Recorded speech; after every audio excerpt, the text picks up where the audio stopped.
بسم الله الرحمن الرحيم. السلام عليكم ورحمة الله وبركاته. داودياشا شرفت له كسو دوادا تي في شرقول waxaan waraysi exclusive ah la yeelanay madaxweynaha kumeel gaarka ah ee Soomaaliya Cabdullaahi Yuusuf Axmed oo xalay habeenkii ugu horeeyay ku hoyday magaalada Muqdisho.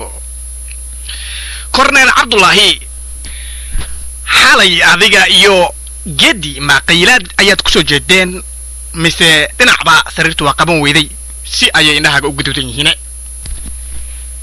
Bismillahir Rahmanir Rahim. waxaan salaan u dirahayaa dhammaan bahda TV Shirqool meel kastoo ay joogaan. waxaa taa ii raacsan waxaan salaan u dirahayaa dhammaan ummadda Soomaaliyeed, madaxda baarlamaanka dawladda iyo dhammaan inta ku qanacsan imaanshahayga magaalada Muqdisho. muxuu ahaayay to waxaa xoogaa naxdin leh in ay laga yaabo inay isii qornaato inaan maalmo joogo magaalada Muqdisho. haddii aan kaaga jawaabo su'aashaadii, xalay laba indhood isma aanan geyn run ahaantii, sababtoo ah magaalada Muqdisho sidaanu ognahay dawladdu waa ay joogtaayoo hadda xoogaha ciidan oo xoogganna waa ay joogaan, laakiin qolyihii heraadiga ahaayoo alqaacidada ahaana ayagoona laqoon kalaray leeyihiin dharay qabaan ayay isku kaasoo biimeyn karaan. marka taasaa xalay xoogaa indhaha gudwisay oo aanan u seexan aniga iyo geedi.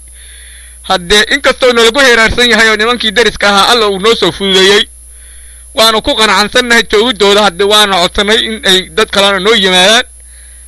hadduu rabbi idmo magaalada Muqdishona waxaan jeclaan lahaa inaan khudbo iyo wax ka bixiyo. hurdadase ayadu waa mid iska imaan doonta oo maalmaha soo socda hadduu rabbi idmo iska soo dhici doonta, inkastoo aanu Benadol iyo wax u cun doono. dhegaystayaal iyo daawadayaal, kaasi wuxuu ahaa madaxweynaha kumeel gaarka ah Cabdullaahi Yuusuf Axmed ay Shirqool waraysi exclusive ah la yeelatay.